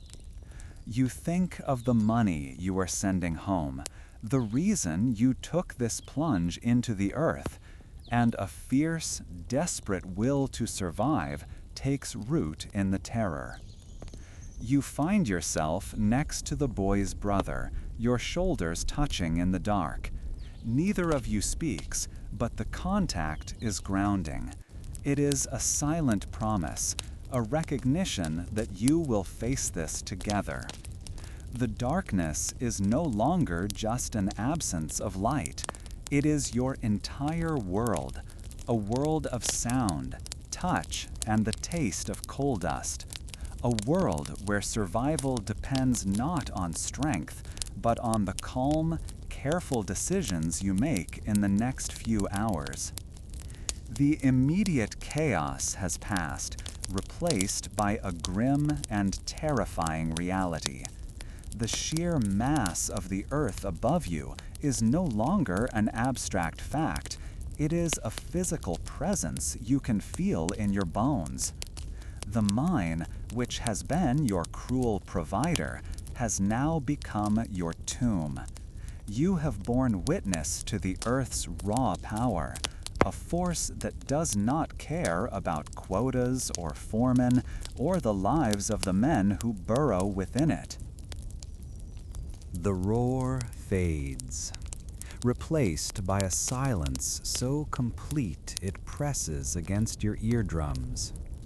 A fine grit coats your tongue and the inside of your nose, making each breath a rasping effort.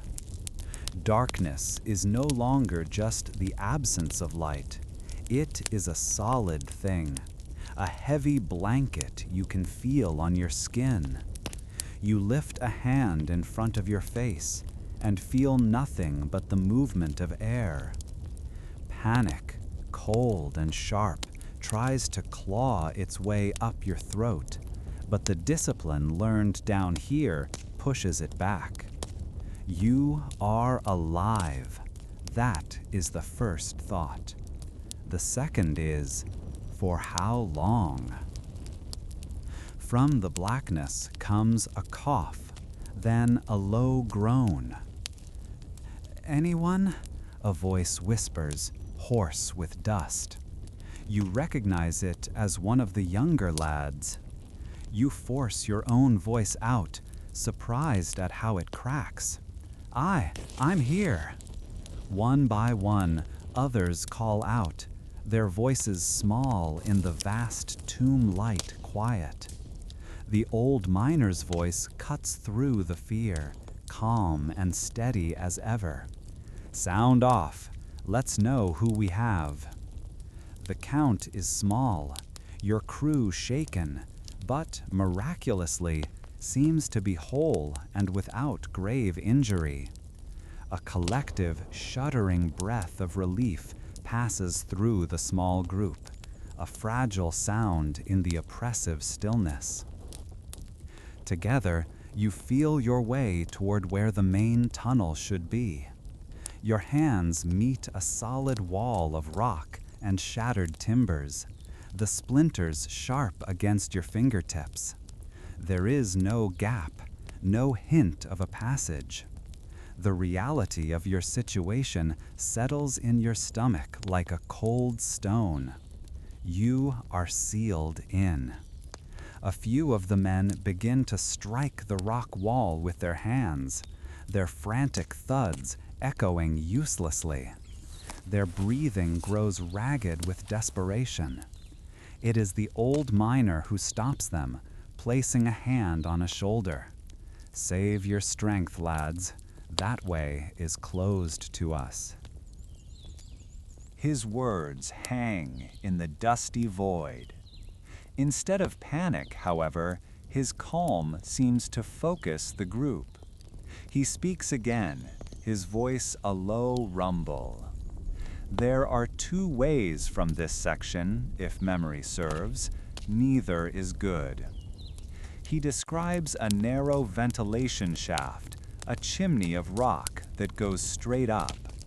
It is a direct route, but he warns that the collapse could have damaged it, making it a treacherous climb in the dark. Then he mentions another path, an old drainage tunnel, long out of use. It is a winding, low passage that might, if it hasn't collapsed elsewhere, connect to a different part of the mine. It means a long crawl through unknown territory. The two options split the men. Some argue for the shaft, their voices edged with the desperate need to go up, to get closer to the sky. "It's quicker," one man insists. "We can't just wait to die down here." Others recoil from the thought of that climb, of a loose rock or a broken ladder sending a man falling back down into the dark. The drainage tunnel feels safer to them, a path on solid ground, even if it leads nowhere. The argument grows heated, a useless fire of fear burning up what little clean air you have left.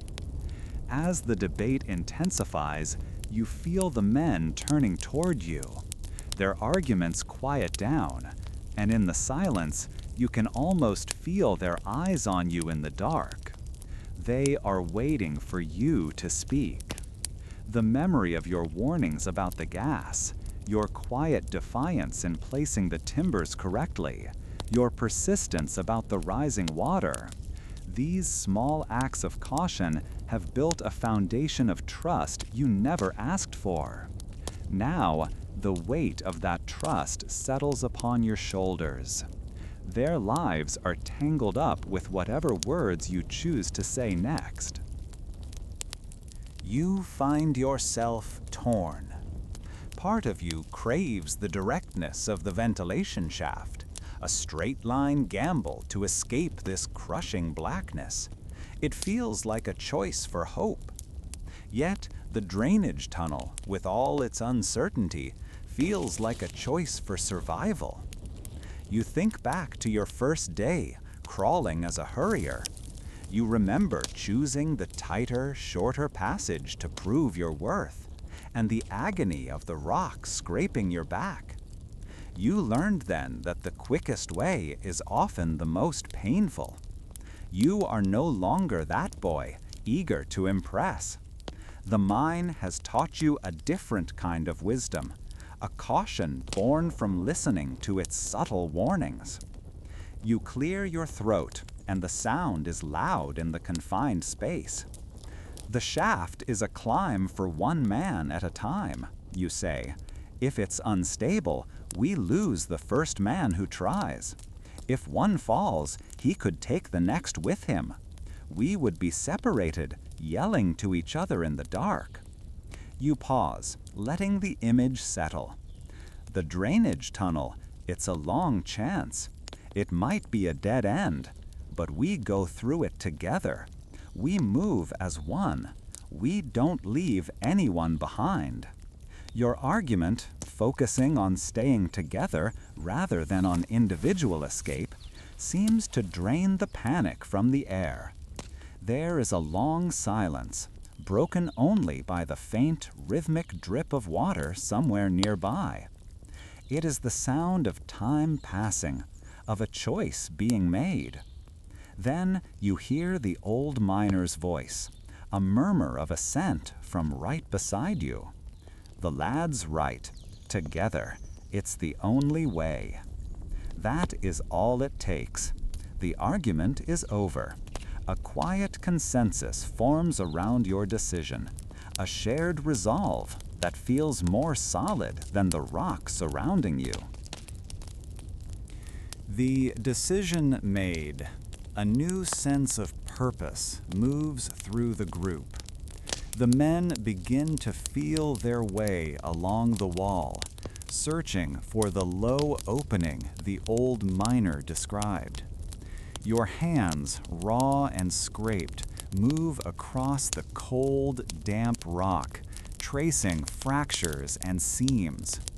It is a slow, methodical process, a testament to shared patience in a situation that screams for haste.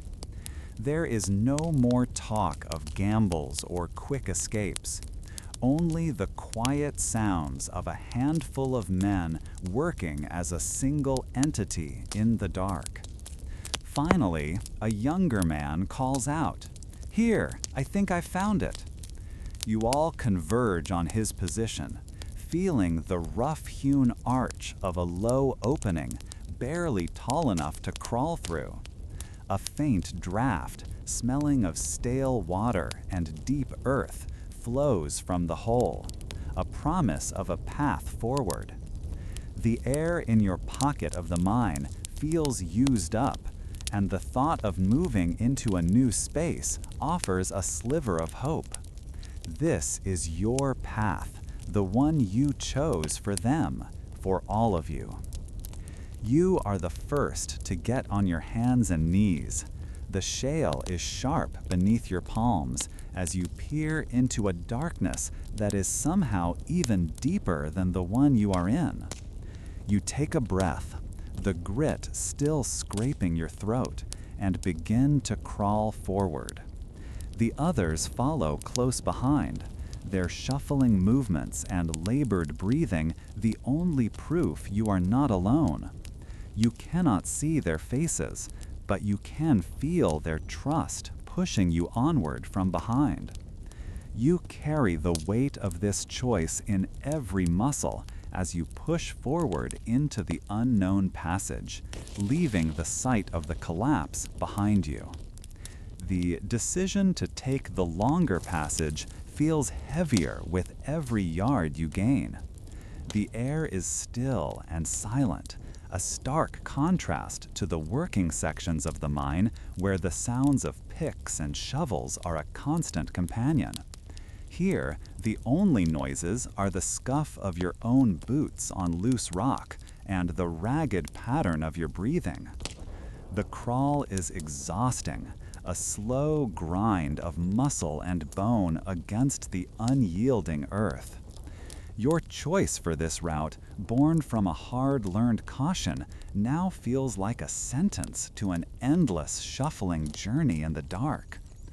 The memory of choosing the tight, fast passage on your first day as a hurrier feels like it belongs to another person, a boy who knew nothing of the Earth's patient treachery. You have learned since then that the mine rewards patience, not speed. Yet this test of endurance strains that belief to its very limit. Following the faint glow of the old miner's single salvaged lamp, you round a narrow bend in the passage. A sound cuts through the silence, low and guttural. It is not the groan of the earth, but of a man. The old miner freezes, holding the lamp high. Its light catches on a heap of fallen rock and splintered timbers just ahead. Pinned beneath a thick, dark crossbeam is a pair of legs. The rest of the body is twisted in the shadows. The man's face is turned toward you, his features a mask of coal dust and agony, and in the flickering light, you recognize him instantly. It is the foreman, the same man who ordered you into the gassy seam with an open flame, whose ambition nearly cost you everything. He is conscious, but his eyes are clouded with pain, and another pained sound escapes his throat as he tries to move. The old miner moves forward, his expression grim as he inspects the beam. "His legs broken clean through," he says, his voice flat. "Likely both of them. We'll never shift this timber, not with just us." He looks back at the small group of you, his gaze lingering on each face in the gloom. The unspoken question hangs in the motionless air between you. To stop for him is to risk your own escape. One of the other miners, a lean man whose face is all sharp angles, gives voice to the thought. "He's done for. We leave him. It's what he'd do to us." The words are harsh, but they carry a bitter truth. You remember the foreman's cold eyes, his disregard for your safety, and a part of you agrees. Survival is a sharp, selfish thing down here in the dark. Yet, as the miner speaks, another memory surfaces. You see the young boy collapsing in the dust, his chest heaving in a violent coughing fit. You remember the weight of your own exhaustion and the small act of giving him your water, of helping him sit up. The boy's older brother, who stands beside you now, catches your eye in the lamplight. He says nothing, but you feel the weight of his gaze, a silent reminder of the bond forged in that moment of shared hardship. The foreman is cruel, arrogant, and you owe him nothing. Leaving him here would be justice of a sort. But the thought of turning your back, of leaving any man to die alone in the suffocating blackness, sits like a stone in your gut. Your choice to help the boy was an instinct, an act of simple compassion. Now that same instinct wars with every logical reason to keep moving. "We can't just leave him," you hear yourself say, the words feeling clumsy in your own mouth. The lean miner scoffs. "And how do you propose we move him? We've no tools, no rope. He'll slow us to a crawl." A murmur of agreement runs through the others. The logic is sound, undeniable. Your mind races, searching for a solution, anything to counter the cold practicality of leaving a man behind. "We can make a stretcher," you say, your voice gaining a sliver of confidence. "With our jackets and a couple of those smaller timbers," you point to the debris pile. "We can take turns carrying him. It will be slow, yes, but we can do it." The old miner looks from you to the foreman, then back again, his expression unreadable in the dancing light. The silence stretches, thick and uncertain. The fate of the foreman, and perhaps all of you, balances on this moment. It is the boy's brother who breaks it. "The lad's right," he says quietly, stepping forward. "We're not leaving him." His decision seems to shift the balance. Another man nods, then another. The lean miner who argued against it lets out a frustrated sigh, but doesn't object further. The shared experience of the collapse, the long crawl through the dark, has forged a fragile community, and its first test is one of mercy. Working together, you pry two long, splintered props from the rockfall. The wood is rough against your torn hands. You strip off your thick jackets, the worn cloth still holding a faint warmth, and lash them between the two poles with strips of torn fabric from your shirts. It is a crude, clumsy thing, but it looks like it might just hold a man's weight. Freeing the foreman is a nightmare of careful effort. Every slight movement of the main beam sends a fresh wave of agony across his face and pulls choked cries from his lips. You use smaller rocks as levers, slowly, painstakingly, creating just enough space to drag him out. His legs are twisted at unnatural angles, and the sight makes your stomach clench. He is barely conscious now, his breathing shallow and quick. As you lift him onto the makeshift stretcher, his head lolls to one side. In the lamplight, you see he is no longer the fearsome figure who commanded the pit with shouts and threats. He is just a man, broken and helpless, his authority vanished into the dust and darkness. All the ranks and rules of the surface world have dissolved down here, leaving only the grim reality of shared survival. The journey becomes a slow, agonizing rhythm of lift, shuffle, and rest. The foreman's weight is immense, a dead, unhelpful burden that burns in your shoulders and strains your back with every step. The stretcher is awkward, constantly scraping against the narrow tunnel walls, the sound echoing unnervingly in the close space. You and the boy's brother take the front poles, with two other men at the back. You move 10 yards, then set the stretcher down, your muscles screaming in protest. You lean against the cold, damp rock, your chest heaving as you try to draw enough breath from the stale air. The slow, torturous pace is maddening. The hope you felt at finding a clear passage has been replaced by this grueling, all-consuming task. Hours bleed into one another, marked only by the changing of hands on the stretcher poles. The darkness is so complete that it feels like a physical substance pressing in on you. During one of the brief rests, a faint, rasping whisper comes from the stretcher. Water. The foreman's voice is a dry crackle. You pause, your hand going to the small metal flask at your belt. It is less than half full. The water inside is precious, each mouthful measured to last an unknown amount of time. Every instinct screams at you to save it for yourself, for the men who are actually working to get out of this tomb. He is the reason you are all in this mess, pushing for speed, ignoring the mind's warnings. He does not deserve your water. You look down at his shadowed form. He is shivering now, his body trembling with shock and pain. In the dark, you cannot see his face clearly, but you can hear the desperate need in that single word.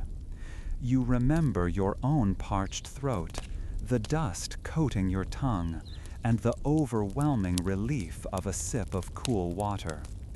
To deny him this feels like a cruelty beyond even what he has shown you.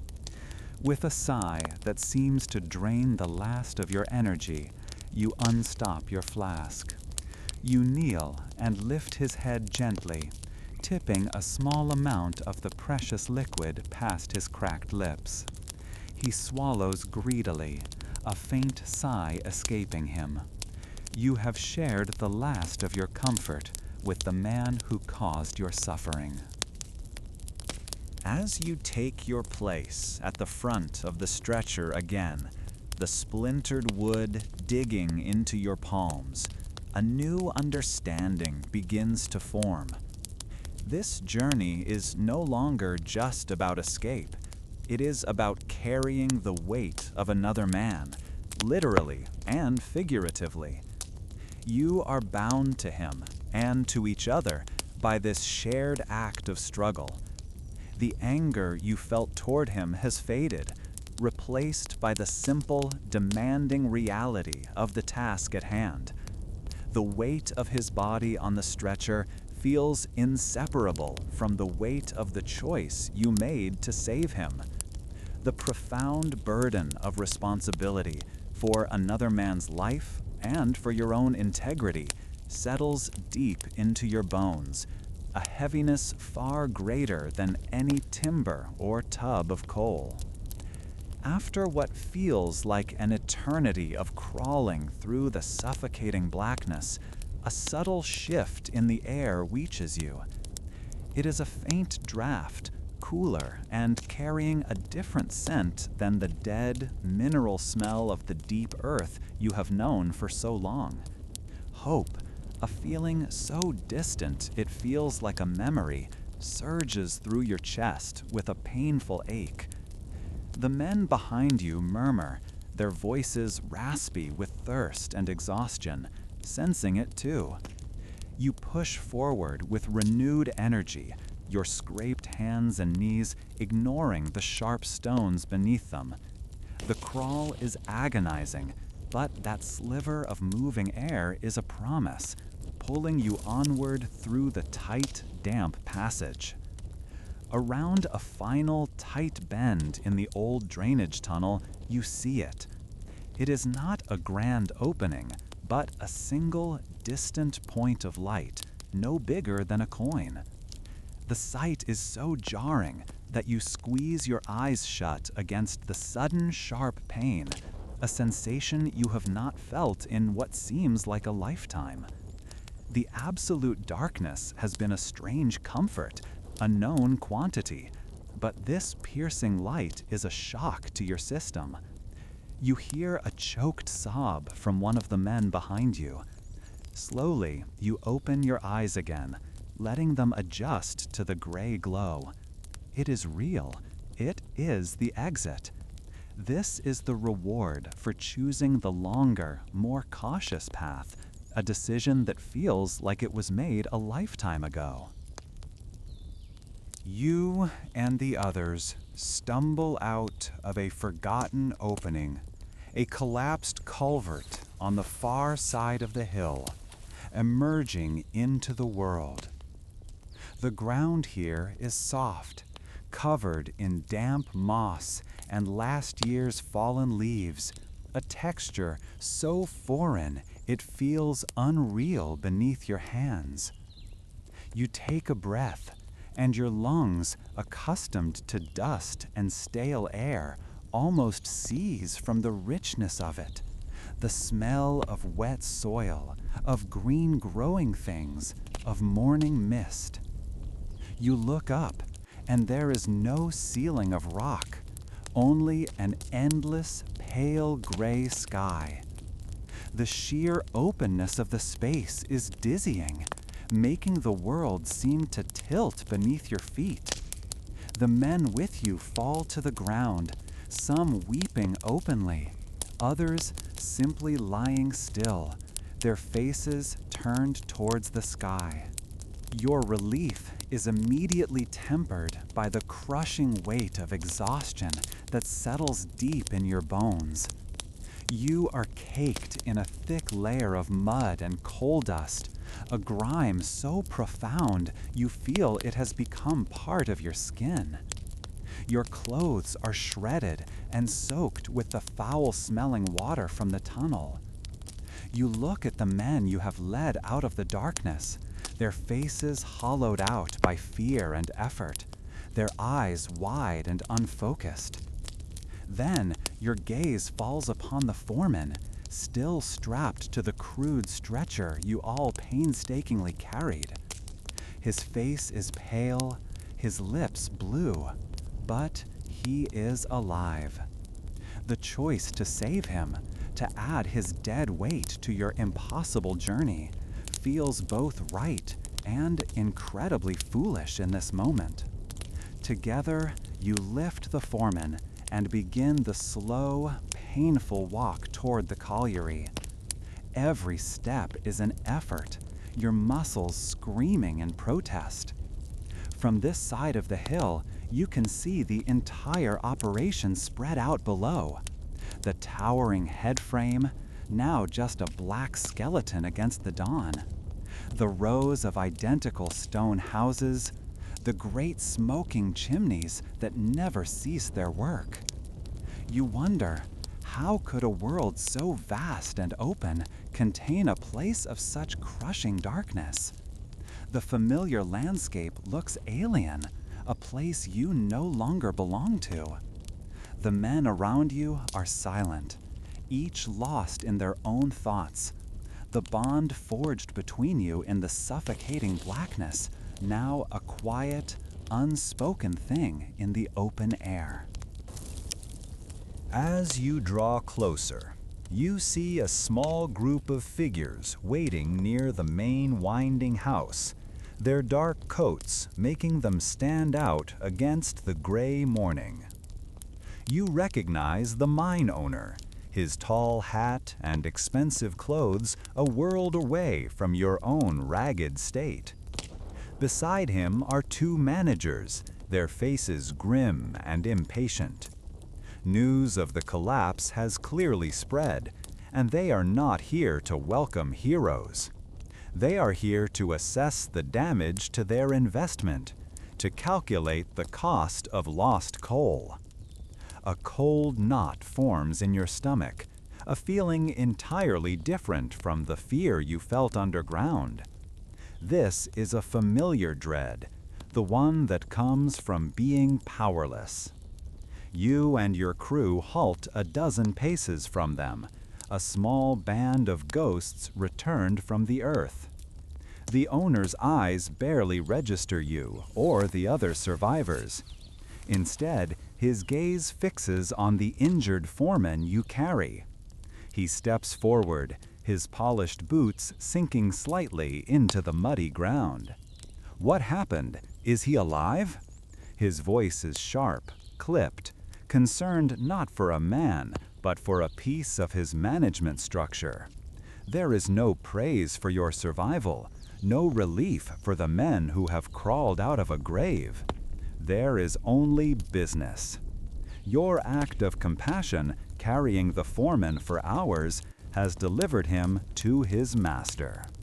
The foreman, weak as he is, tries to speak, his voice a dry whisper. He explains that the main tunnel collapsed, that your crew was trapped, and that you found a way out through the old drainage works. He leaves out the part about the open flame lamps, the dangerous section, his own recklessness. As he speaks, the owner looks from him to you, his eyes finally taking you in.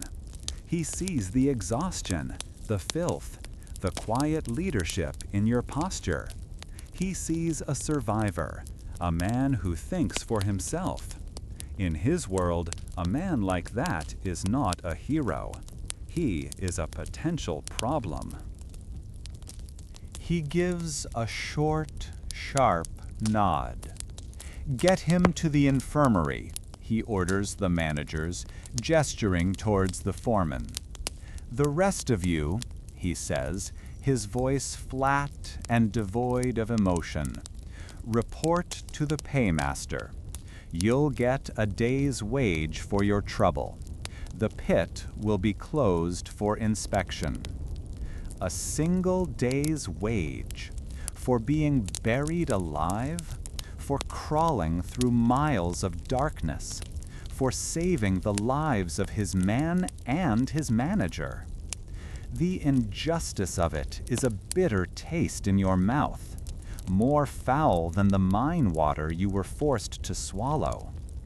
The men around you just nod, too broken and tired to argue. You stand there as they carry the foreman away. You have saved not only your crew, but the very man who would have gladly sacrificed you for a few extra tons of coal. He will recover, and you will likely be marked as a troublemaker. the one who defied orders to place timbers correctly, the one who questioned the rising water. Your caution and clear thinking saved lives, but here on the surface, those qualities threaten the natural order of things, where a worker's only job is to obey. The owner does not want miners who think. He wants hands that dig. One by one, the other survivors begin to drift away toward the pay office and their small, dark homes. The brother of the boy you helped gives you a long, meaningful look, a silent acknowledgement of the debt between you and the secret meeting you agreed to attend. That world of unions and resistance seems more important now than ever. You watch them go, these men whose breathing you listened to in the dark, whose lives depended on your choices. You are bound to them by something far stronger than a wage. You look down at your own hands, scraped raw, the skin torn, the nails broken and black with grime. They are the hands of a miner. A few months ago, you arrived here with hopes of earning a good wage, of building a life. You believed the stories of opportunity. Now, those romantic ideas are dead, buried under tons of collapsed rock, and drowned in the grim, unshakable reality of what it takes to survive down there. It is not about strength or courage, but about listening, paying attention, and knowing when fear is a wiser guide than ambition. You turn your back on the headframe and begin the slow walk home. The sun is now higher, a weak white disk in the gray sky, and its light offers no warmth.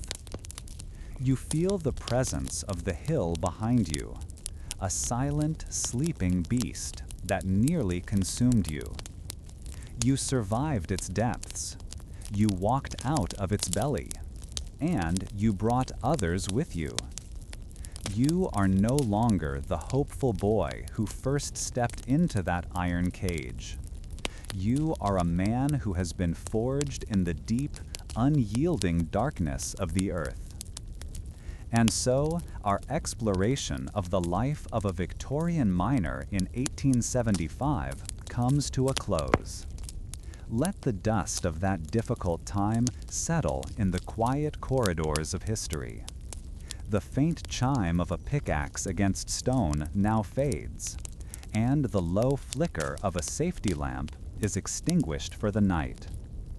The immense pressures and fragile hopes of those who worked the deep seams are now just echoes, held gently in the past.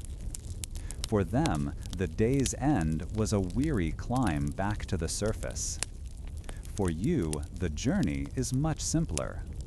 You can leave that world of hardship behind, resting in the quiet comfort of your own room. There is no lingering coal dust, only the soft stillness of the evening. Let your mind be at ease, knowing you are safe in a world they helped build.